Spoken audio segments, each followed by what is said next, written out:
ನಮಸ್ಕಾರ ಸ್ನೇಹಿತರೆ, ಹೊಸ ವರ್ಷದ ಶುಭಾಶಯಗಳು. ನಾವೆಲ್ಲರೂ ಹೊಸ ವರ್ಷವನ್ನು ಖುಷಿಯಾಗಿ ಆಚರಿಸುತ್ತಿದ್ದೇವೆ. ಆದರೆ ಈ ಉತ್ಸಾಹದ ಸಮಯದಲ್ಲಿ ಸೈಬರ್ ಅಪರಾಧಿಗಳಿಂದ ಎಚ್ಚರಿಕೆಯಿಂದ ಇರಬೇಕು. ಶುಭಾಶಯಗಳ ಹೆಸರಿನಲ್ಲಿ ಅಪರಿಚಿತ ಲಿಂಕ್ಗಳನ್ನು ತೆಗೆಯುವಲ್ಲಿ ಹೆಚ್ಚು ಜಾಗೃತರಾಗಿರಿ. ಇಂತಹ ಲಿಂಕ್ಗಳು ನಿಮ್ಮ ವೈಯಕ್ತಿಕ ಮಾಹಿತಿಯನ್ನು ಕರೆದೊಯ್ಯಲು ಶತ್ರುಗಳ ರೀತಿ ವರ್ತಿಸುತ್ತವೆ. ಅಜಾಗರೂಕತೆಯಿಂದ ಇತರರಿಗೆ ಸಂದೇಶಗಳನ್ನು ಹಂಚುವುದು ಸೈಬರ್ ಅಪರಾಧವನ್ನು ಇನ್ನಷ್ಟು ಬೆಳೆಸಲು ಕಾರಣವಾಗುತ್ತದೆ. ಇದು ನಿಮ್ಮ ಮತ್ತು ಇತರರ ಭದ್ರತೆಯನ್ನು ಹಾನಿ ಮಾಡಬಹುದು. ಹೊಸ ವರ್ಷದಲ್ಲಿ ಈ 3 ಮುಖ್ಯ ಕಾಳಜಿಗಳನ್ನು ಪಾಲಿಸಿ. ಒಂದನೇದು, ಕೇವಲ ಪಠ್ಯ ಸಂದೇಶಗಳನ್ನು ಮಾತ್ರ ಹಂಚಿಕೊಳ್ಳಿ. ಅಪರಿಚಿತ ಲಿಂಕ್ಗಳನ್ನು ತೆರೆಯುವುದನ್ನು ತಪ್ಪಿಸಿ. ಸಂದೇಶಗಳನ್ನು ಮುಂದುವರಿಸಲು ಮೊದಲು ಅದು ಸರಿಯಾಗಿದೆಯೇ ಅದನ್ನು ನೋಡಿ ಬೇರೆಯವರಿಗೆ ಫಾರ್ವರ್ಡ್ ಮಾಡಿ. ಹೊಸ ವರ್ಷವನ್ನು ಭದ್ರತೆಯೊಂದಿಗೆ ಆಚರಿಸೋಣ. ಸೈಬರ್ ಜಾಗೃತಿಯಿಂದ ನಮ್ಮ ಜೀವನವನ್ನು ಸುರಕ್ಷಿತವಾಗಿರಿಸೋಣ.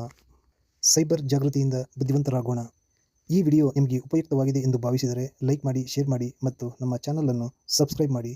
ಜಾಗೃತಿಯಿಂದ ಹೊಸ ವರ್ಷವನ್ನು ಶುಭ್ರವಾಗಿಸೋಣ.